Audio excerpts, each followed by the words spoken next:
I think having a racket sports background inherently gives you a little bit of an edge at an open play, right? So played a few people who were in their 50s, 60s, and I totally got my ass kicked. And losing to these 60-year-olds just made me really want to understand the sport and see where I went wrong. Hi, I'm Crystal Brown, your host. Have you noticed that pickleball is quickly evolving into a faster and harder hitting sport? As more and more tennis players join the pickleball craze, traditional paddle companies haven't yet adjusted their paddles, while SpeedUp is focused squarely on innovating to meet the needs of this new game. Meet Santhosh Narayanan as he explains the design of their first two paddles, the Fire and the Ice, and what they have in store for 2024. All right, now to the show. Welcome to Simply Pickleball, the podcast, where we discuss all things pickleball, the fastest growing sport in America and around the world. We are interviewing the founders, industry leaders, athletes, lovers of the sport that are driving this spectacular growth. If you love pickleball as much as we do, listen in.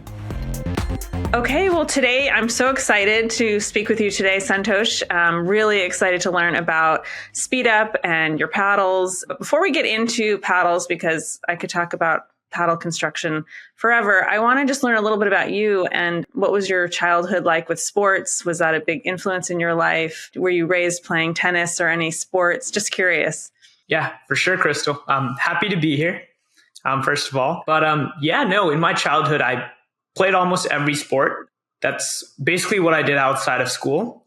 After school, me and a bunch of friends would get together, play basketball, baseball, football, a lot of cricket as well, just because I'm Indian. And I actually didn't play tennis for the longest time.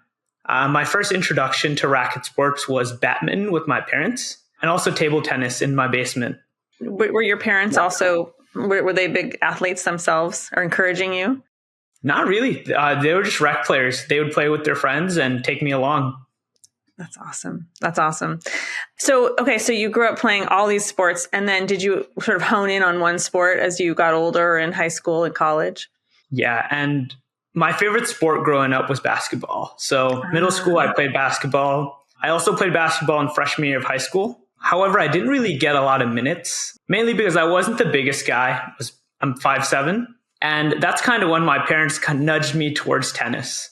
My brother was playing tennis as well. So, and I've hit around a little bit, and I played on my high school team my freshman year. But after my freshman year of basketball, that's when I really started taking tennis seriously. Yeah. And so did you play tennis throughout high school, and did you go to college for tennis? That seems to be a really interesting thread with some paddle manufacturers. Yep. And I played tennis throughout high school. I also played on my club team at the University of Michigan. So yeah, lots of tennis. And post-college, I just moved out to Seattle, and I was trying to play a lot of tennis. However, in Seattle, it's kind of tough to play tennis, especially when you don't have a car, because most of our courts aren't inside the city. You got to travel ways away to actually play tennis. And for the longest time, I had not played pickleball. But I'd always hear it at the local courts. A lot of people would be playing, and I never gave it a shot. I was actually a pickleball hater.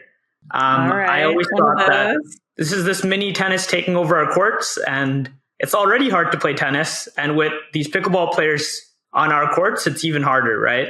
And that was only my thought process until I tried pickleball, especially since tennis it's kind of harder to set up games. You have to set up a game with one other person, and you can't just show up to a court and play.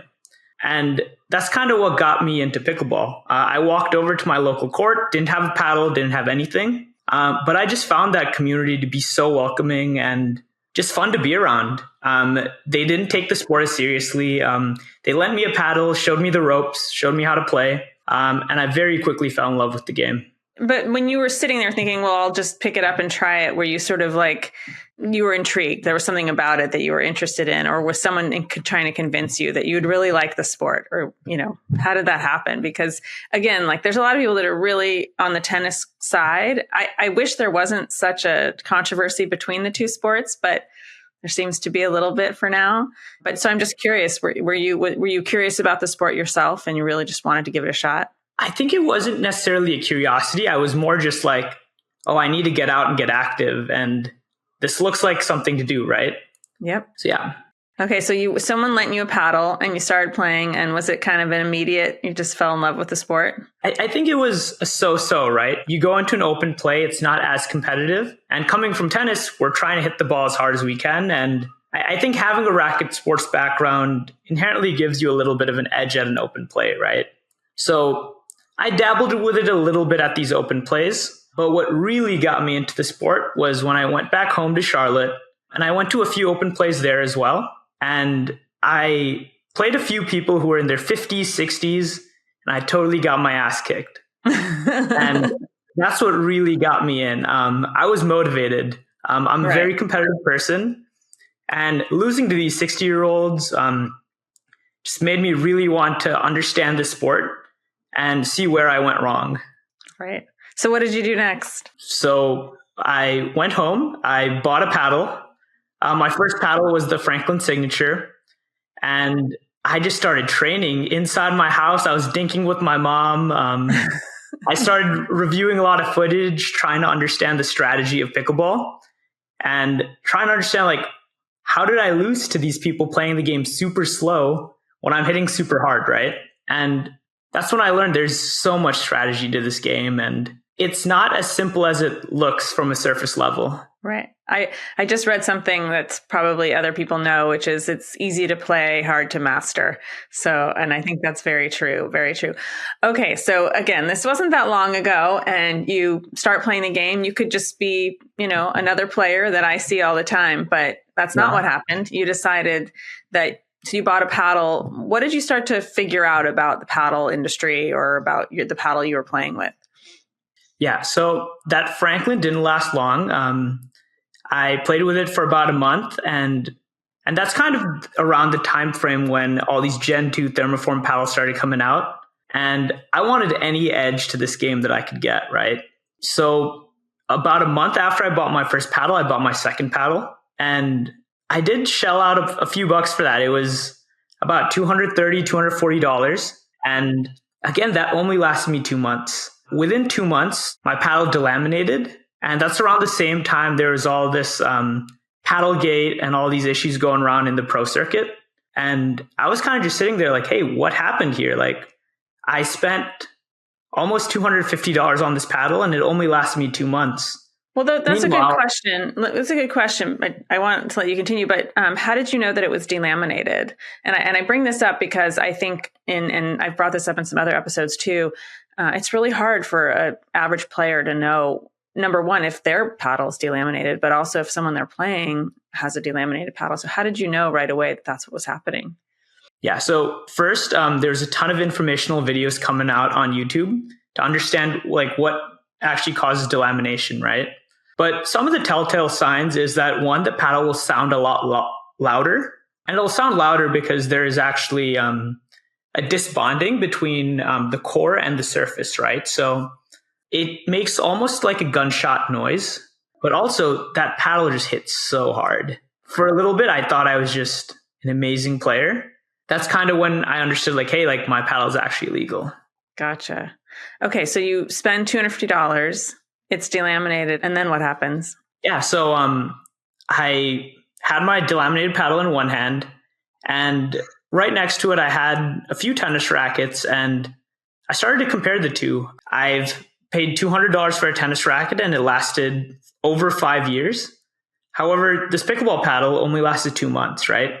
So there's some sort of discrepancy going on here. Like, in my mind, so much technology goes into developing tennis rackets, and I didn't see the same level of technological advancement in a pickleball paddle, right? So in my mind, there's no reason they should be the same price, right? And because of that, I started taking apart an existing pickleball paddle that I had and start to understand, what is this actually made out of? Like, why is this so pricey, right? And at a high level view, a pickleball paddle construction is actually not that complex. The core is made out of essentially a piece of plastic, a polypropylene core with a honeycomb structure. And then there is a face sandwiched on top of it on both sides and an edge guard. And then we wrap a grip on it and we're good to go. So that's like a very high level view of a pickleball paddle. Can I ask you a question though? I mean, not everybody decides to take apart a paddle. Did you have an engineering background, or was that something were you always one of those kids that, took things apart to understand? I mean, I think a lot of players have the same experience, Santhosh, that they're frustrated, but they don't take that next step. So I'm curious if that was something, would we have known this was going to happen because you had a precursor? Yeah, so I did have an engineering background. I studied industrial engineering at the University of Michigan, but also I was actually a huge tennis racket nerd. I was always taking apart my tennis rackets, trying to figure out how I could customize that and maybe get an edge on the tennis court as well. So played around with a lot of lead, a lot of different setups with stringing, grips, and so on. So gotcha. Okay, so we might have known that you might have taken apart a paddle. Okay, so you take apart this paddle, and what do you think? Are you thinking like, are you frustrated that you paid that much, or do you feel like there's technology that could be advanced? What was sort of your next step? Hey, pickleballers, Crystal Brown here from Simply Pickleball, the ultimate channel for everything pickleball. If you're passionate about the fastest growing sport in America, you're in the right place. We have been fortunate enough to sit down with some incredible personalities in the pickleball world. From pro players sharing their climb to winning gold, to the founders and industry leaders shaping the game. We're bringing you the inside scoop about what makes pickleball the incredible phenomenon it is today. But here's the thing, we need your support to keep the pickleball party going strong. Subscribing to our channel not only helps keep you in the loop with the latest news, tips, and highlights, but it also helps us to continue to produce amazing content just for you. Our community is made up of pickleball enthusiasts just like you, players of all types, skill levels, and ages. Or maybe you just love to watch the game. Whether you're a seasoned pro or just getting started, we've got something for everyone. So, how can you join the pickleball party and support Simply Pickleball? It's as easy as hitting that subscribe button. Don't forget to turn on your notifications so you never miss out on the action. By subscribing, you're not only becoming part of our community, you're helping us grow and bring you even more exciting content, interviews, and stories from the heart of the pickleball world. Thank you so much for being part of Simply Pickleball, where the love of pickleball has no boundaries. Subscribe now, hit the subscribe button, and let's keep the pickleball passion alive together. Yeah, so my first thought was that, hey, I think I can do the same thing, but for a much better price, right? Make the same level of quality pickleball paddles a lot more accessible to the general public. And initially, I started reaching out to a few different manufacturers to really understand, hey, what is the cost structure that goes into manufacturing pickleball paddles, right? So we received a few quotes, multiple different prototypes from multiple different paddle manufacturers to find something that we liked. And the initial idea for our company and the initial mission was to make pickleball a lot more accessible to the general public at a much cheaper price, right? So we named ourselves the People's Paddle. And this is actually a paddle that I'm still a little embarrassed about how it came about, but this is what it looked like, right? It's this thermoform paddle with people here, a pixelated image, not the best looking, right? But this was one of our first prototypes of paddles that we got from our manufacturer. So your first mission was, listen, we should make these high level thermoform paddles. And I want to talk about thermoform a little bit, carbon faced, so that everyone or anyone could afford that, which is a great mission. And so, but then you pivoted a little bit. So what did you learn when you were going down that path? As we started getting all these prototypes, we started doing some market research, and we understood that, hey, there's actually a lot of players already in this specific category for the budget pickleball paddles. A lot of really high quality paddles. For example, Vadic's a really good example, right? They were one of the first to reduce their prices for these thermoform paddles, and they hover around the $100 to $140 price point, right? And as we started looking through the market, Amazon, there was a lot of players in the space, a lot of $100 to $150 paddles, right? So if we wanted to have a shot at actually selling any paddles and not being in an oversaturated market, we had to differentiate ourselves somehow, right? And that's kind of where our tennis backgrounds came in. Both me and my co-founder, one thing that we didn't find in the market was we both had two-handed backhands, and there were no paddles with elongated handles out on the market at that time. So that's when we started to develop our own mold and our own shape, right? Yeah. So a couple questions. One is, by the way, we have another episode with Vadik where he talks a little bit about what you're talking about. I hope everyone will subscribe and listen to all of our episodes. But, you're right. There are a fair number of other, I would say, newer companies that had the same realization you did, which is like, I don't think we need to spend this. Did you find that, just before we get too much into SpeedUp, and I really want to talk about your paddles, what did you figure out about Thermoform, and why does Thermoform help a player play better? Or why does the carbon face? What is it about that construction, if you know, that really helps pickleball and pickleball players versus fiberglass or non-thermoform paddles? Yeah. So there's two main aspects that really help with thermoforming. One is power and one is durability, right? Essentially, when we do thermoform a paddle, you wrap the entire paddle with carbon fiber sheets, and you essentially put it in almost like an oven, right? You're heating up this paddle, and all of that carbon fiber turns into one piece. And carbon fiber is one of the lightest and strongest materials in the world. So when we do thermoform it, the paddle is extremely durable because it's all made of one piece. So like one of these paddles, like I can hit it up against my leg and like it's not really going to break, right? But also when we do kind of like harden that carbon fiber, that paddle is just going to hit a lot harder and it's going to be very powerful. But still legal. It's not going to be delaminated. So it does pass all of the deflection tests done by the USAPA. Gotcha. Okay. So you realize you want the niche, or you were going after this niche. And maybe just backing up again, did you want to start a company? I mean, you could do any one of these things on the side for fun, or just sort of figure this out, but not decide to actually start a company. So did you have it sort of on your radar that you wanted to become a founder and want to start a company? Yeah. And at first we were mainly just looking to explore the market and like see if there is a need for this. But as we spoke to more and more people, a lot of people had the same realization and didn't want to be spending like $200, $250 on these paddles. So we figured that through our exploration, a lot of other people could also benefit from what we're working towards. Gotcha. Okay. So you decide you're going to construct something with an elongated handle but still the thermoform construction, correct? And so How did you come up with the design and the shape of the SpeedUp? First, we did want an elongated handle that would suit our tennis backgrounds we were coming from, right? So both me and my co-founder had two-handed backhands. So that was like the one non-negotiable that we wanted in our paddles, right? So the niche we found was the transitioning tennis players coming over to pickleball. So we actually have two models.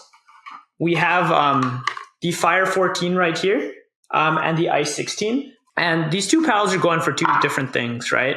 The Fire 14 is meant to be really poppy and really fast in your hands. So here we have that elongated 6-inch handle. And this handle, what makes it unique is that it actually feels exactly like a tennis racket. We actually take an extra step in our process and we mold this entire handle it's called polyurethane. And it's actually a common material used in tennis racket handles. So I actually have a tennis racket right here.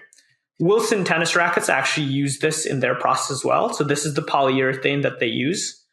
And this is actually what our paddles handles look like as well. Oh, I see. So is there a length of the handle that is legal or illegal? What are the dimensions that you needed to consider when you were thinking about this? There's no restrictions on the length of the handle. However, there is restrictions on the total dimensions of the paddle. So the restrictions that the USAPA has placed is that the length and the width of the paddle, if you add the two, it can't surpass 24 inches. So that was the constraint we were working around there. You designed your paddle specifically, or in particular, for those people that want a two-handed backhand, because that's what you do in tennis. And what are you finding out there about the people that really want that? Yeah, and something we're finding is that this two-handed backhand is here to stay. And I think in the way this game is evolving, with pace going up, tennis players coming in, the two-handed backhand is almost an essential shot in the game. And we even see this at the pro level. For example, Ben Johns is adding this to his game, especially at the kitchen line. And almost, I would say 9 out of 10 top pros hit a two-handed backhand, right? So I think we're going to start to see this shot grow, especially at the amateur level. And sooner or later, everybody's going to be hitting this shot. That's kind of where our paddle comes in to help. You can fit two hands on this perfectly without even choking up on the paddle. But you can if you want, right? Especially for those with very big hands. We've actually had a few customers with very big hands actually fill up this entire paddle with one hand. I think you're right, though. And I think I see that a lot out in the rec courts is that, whether they're transitioning from being a tennis player or not, really trying to learn the two-handed backhand because of the power that it has. And like you said, the game has really increased power. I mean, so, this is unique. There aren't that many other paddles, Santhosh, that have really thought through making sure that you can. So you're kind of a leader in that. One question I wanted to ask is, so you mentioned pros.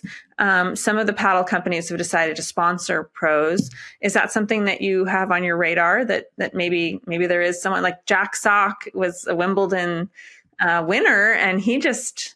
It's funny we're using the word transition, but he's just maybe started to play because maybe they don't forget about tennis all the time, but they're becoming really big in the pickleball world, or even Andre Agassi. And I mean, what if one of them wants to be sponsored? Have you thought about that? Yeah, so that is something we've thought about. And it's actually something that has been a little tough for us. Since we're such a new company, we don't have the cash flow of some of these really large companies that can shell out thousands and thousands of dollars sponsoring pros. Right now, most of our pros are high-level D1 players who we offer free gear to. However, as we grow as a company, it might be something that's on the horizon. We would love to sponsor pros and have a lot of pros use our money, but it's becoming a very competitive space on that end. And I think that's actually something that helps us keep our cost structure down. If you see some of these companies like Yola, Selkirk, Carbon, their paddles are up in the 200s because they spend so much on marketing for these pros. Right now, that's not something we do or we have the capabilities to do. Right now, we are mainly focused on the consumer and getting them a paddle that is on par with a lot of these top manufacturers at a cheaper price. Yeah, that's really good distinction in where is that extra savings going and or coming from, right? So if you are spending less on marketing or spending less, sponsorships, those are smart decisions. Even if you can, control the manufacturing costs or working with an agent or something in China. So I think those are really smart decisions. And like you said, I mean, at least once a year, likely these paddles in general, you'll see rec players, amateur players replacing. Pros are replacing them every game practically. And so, I think for all of us getting used to playing with a good paddle every so often, we're going to need to replace them. And then it's going to be about our own budget and how much do you want to spend on the sport. Like I said, when we were thinking about comparables, running shoes versus maybe golf, where you invest a lot of money in your golf clubs, but you may not replace them ever. So I think we have to think about it like the type of sport that you really want quality. This is the only thing you're going to have to buy, minus the balls, which you practically have to replace those every game.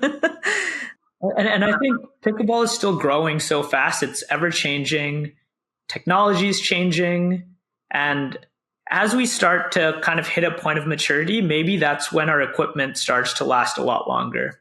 Tennis and golf have been around for so long that there have been minor technological advancements in the recent years. But if you look at a lot of these tennis pros, they stick to the same racket for 10, 15 years. And maybe that's something we'll see in pickleball, but I think the growth is so new and we're going to have to learn with the sport.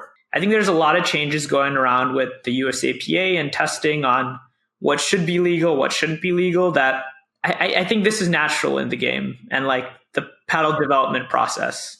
I'm really glad you brought that up, Santhosh, because I think it is really important to note that we are a young sport and there is a lot changing. Like you mentioned, the game is playing a lot faster. So dinking is still there, but it can be a very fast game. And, that's different than when some octogenarians are playing, for recreation, and it's a much slower game. But now the pro level and the MLP. So it is a good reminder for listeners and for all of us that we're still relatively new, and that there may be a paddle down the road that will last a lot longer, and that all of us trying these paddles and giving feedback is super important. That, to get to that, and having a lot of entrepreneurs like you really challenging. I mean, that happens in every industry when entrepreneurs think, hey, I think there's a better way to do the thing that's been done. Even that happened with search. That's why Google's around, is that there were plenty of other search engines, right? I mean, so I think it's fun to be part of that, and having smart, bright minds like you guys figuring out, like, how can we make this better? So very appreciative of that. Well, so, okay, if you're going to then elongate the handle, which I think a lot of the pro players now are playing with two-handed backhands, and obviously a lot of the transitioning tennis players, but then you have to make some other decisions about the paddle. Yeah. So were you concerned that maybe, what other, if you have to like shrink the face? Yeah.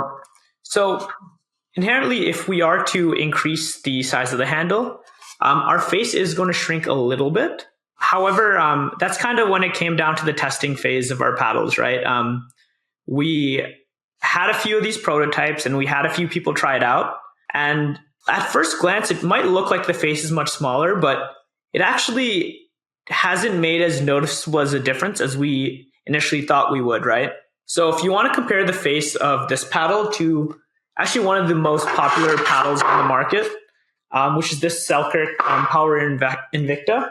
If you look at the design of this paddle, you actually have this smile on here.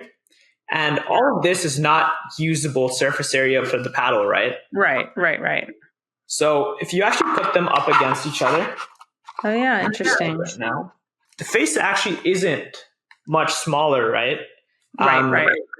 All that's left is this unusable area. So as we did do a lot of user testing, most players above the 3.5 level were able to make consistent contact in the middle. Gotcha. And that could be another niche that you're going after too. It's like, this is a paddle. Yeah. It's not going to be your first paddle. I know people refer to them as the Amazon paddles. It's not going to be your Amazon paddle, but your next level. So I think you're absolutely right that people don't want to overspend. Pickleball players don't want to overspend, but the expectation also can't be the same as a tennis racket, right? You might have your tennis racket, like you said, for 5 years. What should a pickleball player expect for how long their paddle should last? The thing about pickleball is there's going to be consistent contact of a very hard plastic on your paddle, right? So over time, that paddle is going to degrade in quality just because it's one very hard surface hitting another very hard surface, right? So I would say on average, if you're playing like between 3 times a week and every day, a paddle should last between 3 months and 6 months for a user. If you're playing less than that, it could last up to a year, even more. But I would say for optimal performance, it's going to last between 3 and 6 months. And tennis rackets, there are other expenses incurred. For example, you're constantly changing out strings, right?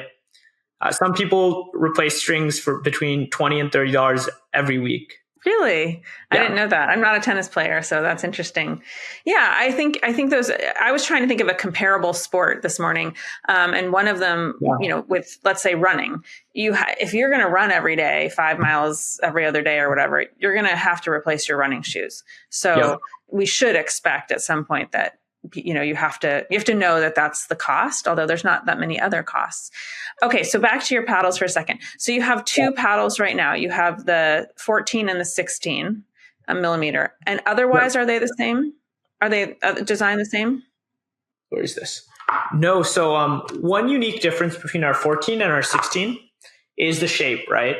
So we wanted the 14 to just feel really fast in your hands, and be a little bit poppier, right? So having a thinner core at 14 millimeters has these paddles play a little bit poppier, but also the shape is different. So we have implemented this hybrid shape.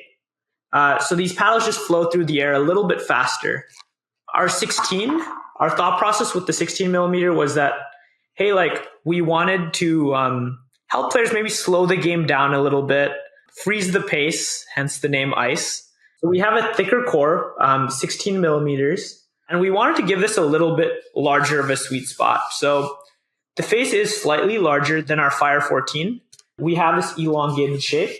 So the sweet spot's a little bit bigger and it's a little bit easier on resets, dinks, and drops just because of that soft feeling. Is that what the thicker paddle does? Is it creates a little bit more control than maybe the 14? Since it's a thicker core, there's a little bit more cushion. So that paddle feels a little bit softer. So there is a little bit more control on almost every shot. That's awesome. So what else did you learn about paddle construction? I know there's like foam injected edges. Yep. What does that do? Yeah. So foam injected edges, it actually adds a little bit of weight to the perimeter of the paddle. So it helps to enlarge that sweet spot of your paddle and add a little bit more stability. So especially on off-center shots, if you hit the ball like here or here, that's going to help give a more even response to your paddle. And that's also something you can help with lead tape. So if you want to add lead tape on basically around the paddle, that's going to help change the way the paddle plays in terms of power, spin, and the sweet spot in different ways. Do you recommend that with your paddles? Do you find that a lot of the players using your paddles are weighting them? Yeah. So especially with our Fire 14, since the sweet spot is a little bit smaller, we do recommend adding lead to maybe the throats. However, it's all dependent on the person, right? Some people can't handle a paddle that's 8.5 ounces just because of weight, because in pickleball, you're hitting so many balls consistently that it's a little bit more tiring on the muscles. Our paddles do come in at a lower stock weight, between 7.8 and 8 ounces, but it's up to the user to tailor their paddle how they want to use it. Yeah. I went to a camp, Level Up Pickleball Camp, and which I have another episode. Reminding everyone to please subscribe so they don't miss any. And we talked a lot about lead tape at the camp, where they really recommended that most people put lead on because they actually don't have to work as hard to hit the ball, so it could actually help their arm or whatever. But I'm someone who likes a little bit of a lighter paddle, and so interesting, just how everyone's. So there are trade-offs, right? If you add a lot of lead to your paddle, it's going to be heavier. It's going to hit a little bit harder just because there's more mass moving through the air. Yes. However, it does sacrifice your hand speed, right? Especially when you're at the kitchen and in these like intense firefights, you're not going to have as quick of hands to get to the ball early. Right.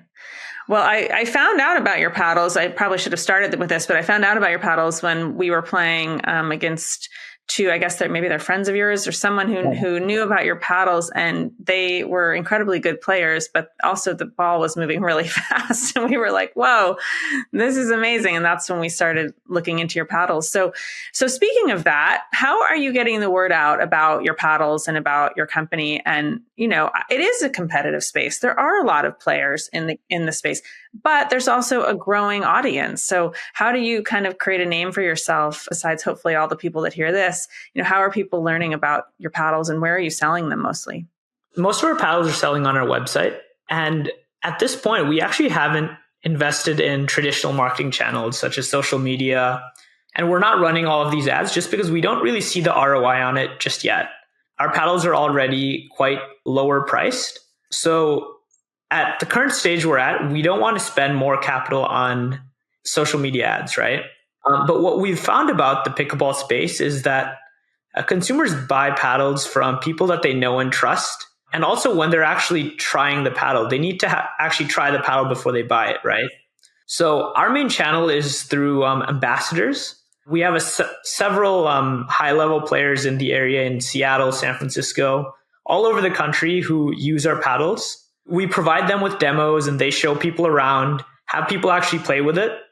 And if a customer plays with it and actually likes their paddle, then they proceed to go to our website to buy a paddle. Yeah, it's exactly how we ended up with one. Yeah. And right now we're also expanding into pro shops.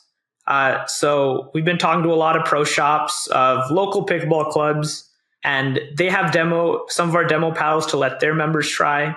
So yeah, those are our two main channels right now. You can buy a paddle either through our website, at a local pro shop, or through one of our ambassadors. Well, we'll definitely provide the link in our show notes. It's SpeedUp Pickleball. So what is your hope with your co-founder? What do you guys hope to accomplish maybe in the next few months and maybe beyond that? It was this kind of, it's fun to start a company, but it's a lot of work. It is a lot of work. Right now we're in this growth phase, right? I think we've been open to the consumer for about 2 to 3 months. We started in September. So right now we're trying to grow our brand, get more paddles in people's hands, and really chase that niche of tennis players transitioning over to pickleball. That's actually where we do see the sport growing right now at the professional level. I think almost 80% of our top 50 pros in pickleball were ex-tennis players, right? Oh, interesting. So that's where we're seeing this sport move. So we do want to grow in that user base. But something that we're very excited about is launching new paddles. We currently have several different types of prototypes in the works. I can't share information on that just yet, but we do want to grow in terms of the technological advancement in this space.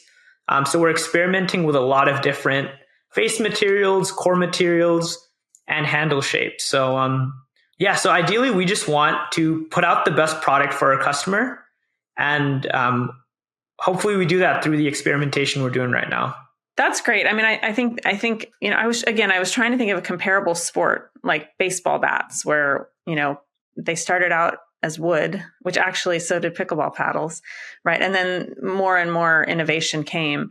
And so are you finding that with pickleball paddles that there's sort of new materials that are your manufacturers bringing to you and giving you ideas, or are you guys going out and sort of studying what would be comparable? How are you figuring out what changes? And again, you don't have to share too much, but I hope you'll come back and share more once you release new paddles. But how are you figuring out basically what paddles might work, what materials might work? Yeah, so a lot of it, we're looking at it from a material science lens. We're trying to study different material and how it will translate into pickleball, right? So, for example, one popular new material that's being introduced out into the market is Kevlar. Kevlar is similar to carbon fiber. It's also a very light but strong material.